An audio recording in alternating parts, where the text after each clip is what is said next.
최근 세계적으로 경기가 매우 안 좋죠. 코로나 사태로 전 세계 정부가 돈을 많이 풀었고 돈이 많아진 만큼 화폐 가치가 떨어지면서 급격한 인플레이션이 온 거예요. 사람들 월급은 안 오르는데 물가만 계속해서 올라가니까 서민들이 점점 힘들어질 거잖아. 이 계속 올라가는 물가를 잡기 위해서 미국에서는 금리를 올리는 정책을 펴니다. 금리를 올리면 왜 물가가 잡힐까? 자유시장에서 가격이 결정되는 요인은 여러 가지가 있지만 그 중에서도 가장 핵심적인 내용은 바로 수요 공급 법칙이죠. 사려는 사람은 많은데 파는 사람은 적으면 가격이 올라가겠죠. 더 비싼 값을 주고서라도 사려고 할 테니까. 반대로 사려는 사람은 적은데 파는 사람은 아주 많아요. 그럼 그 적은 수요자를 잡기 위해서 공급자는 가격을 낮출 수밖에 없습니다. 즉 물건의 가격을 낮추고자 한다면 수요를 줄이거나 공급을 늘리면 된다. 여기서 정부가 금리를 올리면서 기대하는 효과는 수요를 줄이고자 하는 거죠. 은행에 돈을 맡겨만 두면 이자를 연 5, 6%씩 줍니다. 그러면 사람들은 이 높은 이자를 조금이라도 더 받으려고 많은 돈을 은행에 넣어두겠죠. 100만원을 넣으면 5만원 버는 거지만 1000만원을 넣으면 50만원을 버니까 소비에 쓸 돈을 은행에 넣어둡니다. 은행에 많은 돈을 그대로 묵혀두니까 그 돈이 시장에서 돌지 못하고 은행에 잡혀있는 꼴이 되죠. 그러면 공급은 그대로인데 물건을 사려는 사람, 수요가 줄어드니까 기업 입장에서는 가격을 낮출 수밖에 없죠. 더 정확히 말하자면 가격을 올리기 힘든 상황이 됩니다. 그러니 금리를 올리는 것만으로도 한없이 치솟는 물가를 조금이나마 진정시킬 수 있죠. 그런데 이건 단지 현재 물가 상승의 원인을 시장의 화폐가 많이 풀려서라고 1차원적으로만 생각했을 때의 문제고 실제로는 훨씬 더 다양한 요인이 겹치면서 물가 상승이 있었죠. 대표적으로 원재료 값의 상승이 있어요. 지금 시장에 있는 어느 제품이라도 만드는 데 대량의 에너지가 필요한데 우리나라에도 수많은 자원과 특히 유럽의 대부분의 에너지를 지원했던 러시아가 이번 우크라이나 전쟁으로 국제적 왕따가 되면서 자원 공급을 점진적으로 중단한 거예요. 제품을 생산하는 공장에서는 기존에 구매하던 만큼인 100만큼의 자원을 사고 싶은데 러시아에서 50만큼만 제공하겠다고 하니까 수요는 그대로인데 공급은 줄었죠. 원자재 값이 상승하게 되고 사람들이 제품을 원하는 수요는 그대로 있는데 원자재 값이 늘어나 공급이 줄어드니까 제품의 가격이 올라가는 겁니다. 똑같이 수요 공급 법칙이 적용이 돼요. 그런데 이렇게 과거 공산주의의 대표주자였던 러시아와 자본주의의 대표주자인 유럽이 대치구도를 이루니까 러시아가 중국, 북한과 손잡고 또다시 이전처럼 전쟁이 있게 되는 거 아니냐. 그 불안감에 더욱더 사람들은 투자를 안 하려고 하고 시장은 더 얼어붙게 돼요.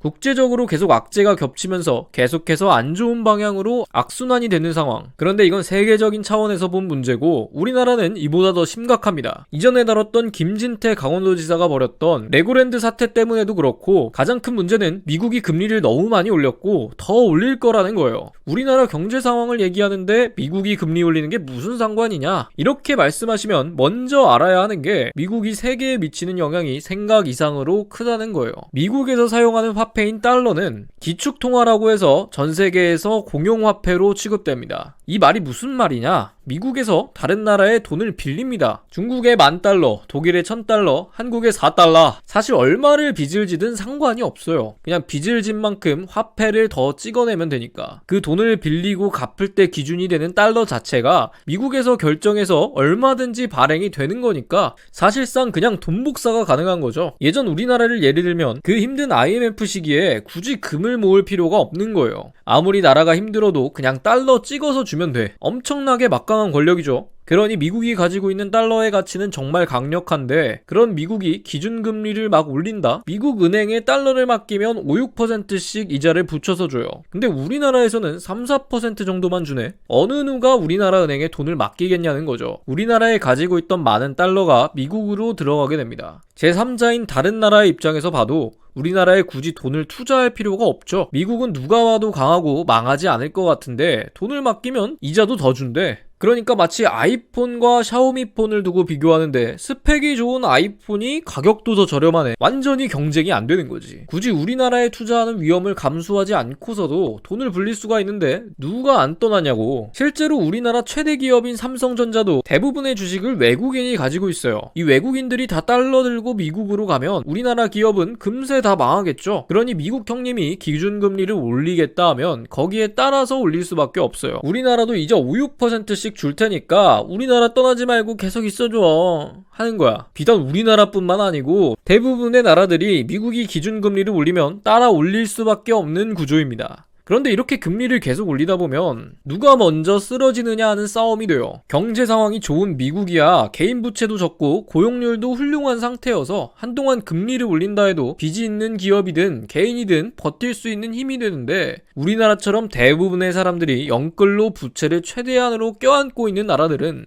금리 1% 오르는 게 정말 크게 다가오거든. 그러니 이건 올려도 문제고 안 올려도 문제고 양쪽으로 가랑이가 찢어지는 상황인 겁니다. 그런데 미국이 본인은 건재하니까 다른 나라 신경 안 쓰고 계속 금리를 올릴 것이냐, 뭐 전문가들 사이에서도 의견이 많이 갈리고 오락가락 하는데, 이게 본인만 무사하다고 살 수 있는 시대는 지났거든요. 세계 경제가 다 하나로 연결되어 있는 이런 국제 시대에 주변 국가가 하나둘 버티지 못하고 파산하면 결국 미국에도 큰 악영향을 끼칠 것이라는 게 대부분 예측이에요. 그러니 이 기준금리를 정하는 미 연방준비제도 의장 파월 형도 금리 올릴 것 예고하고 시장 반응 한번 보고, 금리 실제로 올려보고 시장 반응 한번 보고, 계속해서 실제 경제 상황을 보면서 움직이고 있다고. 이거 진짜 잘못 판단해서 실패하면은 1929년 있어진 대공황보다 훨씬 큰 경제 위기가 올 것이다 예측하는 전문가들도 있어요. 이렇게 우리나라가 세계적으로도 경제 상황이 많이 안 좋은 이때 어떻게 이 문제를 해결해 나갈지 지금 현 시대를 살아가는 자본주의 국민으로서 지켜보지 않을 수가 없겠죠. 나중에 더 나이가 들면 라떼는 말이야 썰도 좀 풀어보고 모두가 더 관심을 가지고 지켜봐 주셨으면 좋겠습니다. 물론 이 위기를 이겨내고 난 후의 일이고 하루빨리 이 위기를 타파해서 다시 경기 호황이 오는 날이 다가왔으면 좋겠습니다. 후두저였습니다.